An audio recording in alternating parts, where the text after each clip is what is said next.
নমস্কার বন্ধুরা, গরম মশলায় আপনাদের সবাইকে স্বাগত। চলুন দেখে নেওয়া যাক আজকে আপনাদের জন্য কি রেসিপি নিয়ে এসেছি। আজকে সম্পূর্ণ ভিন্ন স্টাইলে ঝাল ঝাল চটপটা সজনের ডাঁটার এমন একটা রেসিপি নিয়ে চলে এসেছি যেটা একবার বানালে রোজ এই সজনের ডাঁটার রেসিপিটা বানানোর জন্য আপনার কাছে রিকোয়েস্ট আসবে। তাহলে চলুন চলে যাই রেসিপিতে।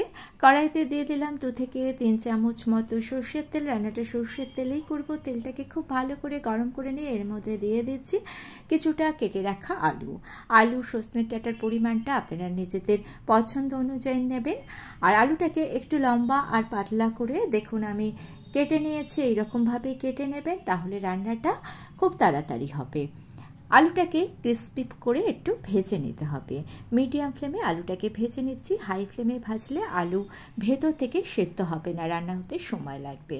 তাই মিডিয়াম ফ্লেমে আলুটাকে দেখুন বেশ লাল লাল ক্রিস্পি করে ভেজে এর মধ্যে দিয়ে দিলাম কেটে রাখা বেগুন যেহেতু তাড়াতাড়ি নরম হয়ে যায়, তাই বেগুনটাকে আমি কিন্তু বেশ বড় করে কেটে নিয়েছি।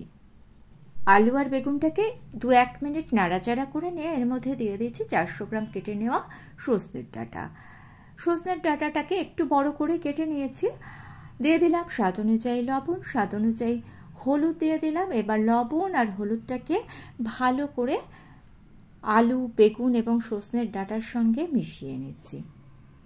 যারা রোজ রান্না বান্না করেন তারা সবজি কিভাবে কাটতে হবে জানেন, কিন্তু যারা নতুন রান্না করছেন তাদের জন্য একটু বলে দিই যে সজনের ডাঁটা একটু বড় করে কাটবেন, তা না হলে কিন্তু ডাঁটাগুলো বেশি নরম হয়ে যাবে, খেতে ভালো লাগবে না। আমি যেভাবে কেটেছি সবজিগুলো সেরকমভাবে কেটে নেবেন। কড়াইটাকে আমি 4-5 মিনিটের জন্য ঢেকে মিডিয়াম ফ্লেমে রান্না করে নিয়েছি। এর ফলে রান্নাটা তাড়াতাড়ি হয়ে যাবে। এইবার ঢাকনাটা আমি খুলে দিয়েছি। ডাঁটা কখনোই বেশি ভাজবেন না, যদি বেশি ভেজে ফেলেন স্টিফ হয়ে গিয়ে ডাঁটার টেস্টটা নষ্ট হয়ে যাবে।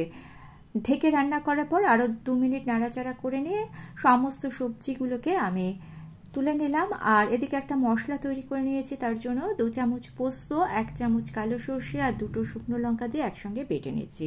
কড়াইতে অবশিষ্ট যে তেল ছিল তার মধ্যে দিয়ে দিলাম 2টো মিডিয়াম সাইজের কেটে নেওয়া পেঁয়াজটাকে একটু লালচে করে ভেজে নেব।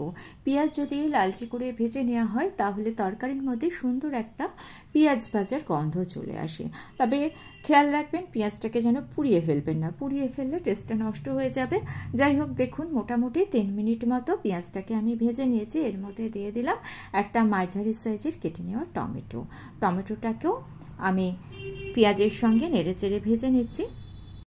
সামান্য একটু লবণ দিয়ে দিলাম যাতে তাড়াতাড়ি টমেটোটা নরম হয়ে যায়। টমেটো ভাজার সময় যদি সামান্য একটু লবণ দিয়ে দেন তাহলে দেখবেন টমেটোটা খুব তাড়াতাড়ি নরম হয়ে গিয়েছে। স্প্যাচুলার সাহায্যে একটু ম্যাশ করে দিলাম। পেঁয়াজ টমেটো দেখুন বেশ সুন্দরভাবে ভাজা হয়ে গিয়েছে। আর এই সব ভাজাগুলো করতে গিয়ে আমি কিন্তু মশলাটাও তৈরি করে রেখেছিলাম। দিয়ে দিচ্ছি সেই মশলাটা আমি তৈরি করে রেখেছিলাম। মিক্সির জারটা ধুয়ে একটু জলও দিয়ে দিলাম, কারণ মিক্সির জারের মধ্যে বেশ খানিকটা মশলা লেগেছিল। এইবার আবারও একটু কষে নেব মিডিয়াম ফ্লেমে, খুব ভালো মতো কষে নেব। এই কষাটা যত ভালো হবে রান্নার টেস্ট কিন্তু ততটাই ভালো হবে। মশলাটাকে 2-2.5 মিনিট কষে নিয়ে এর মধ্যে ভেজে রাখা আলু সজনে ডাঁটার বেগুনটাকে দিয়ে দিলাম। এইবার সমস্ত মশলার সঙ্গে আলু সজনে ডাঁটা আর বেগুনটাকে কষে নেব। এখানে একটা কথা বলে রাখি, আমি আলু সজনে ডাঁটা বেগুন একসঙ্গে ভেজেছি। আপনারা যদি আলাদা আলাদা করে ভাজেন সেক্ষেত্রে কিন্তু তেলের পরিমাণ অনেকটা বেশি লাগবে। তাই এইরকমভাবে একসঙ্গে ভেজে নেবেন, তেলের পরিমাণও কম লাগবে আর রান্না করতেও কম সময় লাগবে। দেখুন 4 থেকে 5 মিনিট মতো আমি কিন্তু সজনের ডাঁটার সঙ্গে মশলাটাকে বা পোস্তটাকে খুব ভালো মতো কষে নিয়েছি। এইবার এর মধ্যে দিয়ে দিচ্ছি 2 কাপ মতো গরম জল। স্বাদ অনুযায়ী একটু লবণ দিয়ে দিলাম, লবণটা নিজেদের টেস্ট অনুযায়ী দেবেন। নাড়াচাড়া করে দিলাম। এবার কড়াইটাকে আমি একটু ঢেকে দেব, কারণ সবজিগুলো একটু সেদ্ধ হবে। মিডিয়াম ফ্লেমে কড়াইটাকে আমি 4 মিনিট মতো ঢেকে রান্না করে নিয়েছি, কারণ সবজিগুলো ভাজতে ভাজতে অলরেডি 90% সেদ্ধ হয়ে গিয়েছিল। এইবার আমি একটু চেক করে নেব যে ডাঁটাটা ঠিকঠাক সেদ্ধ হয়েছে কি না। দেখুন হাত দিয়ে প্রেস করলে ভেঙে যাচ্ছে। যারা নতুন রান্না করছেন এরকমভাবে হাত দিয়ে চেক করবেন না, একটা চামচ দিয়ে চেক করবেন। ভালো করে নাড়াচাড়া করে নিয়ে গ্যাসের ফ্লেম অফ করে দিয়ে কড়াইটাকে ঢেকে দিয়ে দিয়েছিলাম 5 মিনিট স্ট্যান্ডিং টাইম। 5 মিনিট পর কড়াইয়ের ঢাকনা খুলে দিয়েছি। ইচ্ছে হলে একটু কাঁচা সর্ষের তেল এখানে দিয়ে দিতে পারেন, কিন্তু আমি আজকে আর সর্ষের তেলটা দিলাম না। দেখুন আমাদের আলু সজনের ডাঁটা পরিবেশনের জন্য একেবারে রেডি। একদিন এরকমভাবে বানিয়ে খাওয়ার অনুরোধ রইল।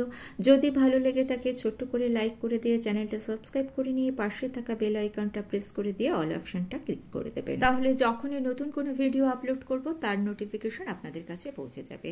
আজকে এই পর্যন্ত, ভালো থাকবেন, সুস্থ থাকবেন।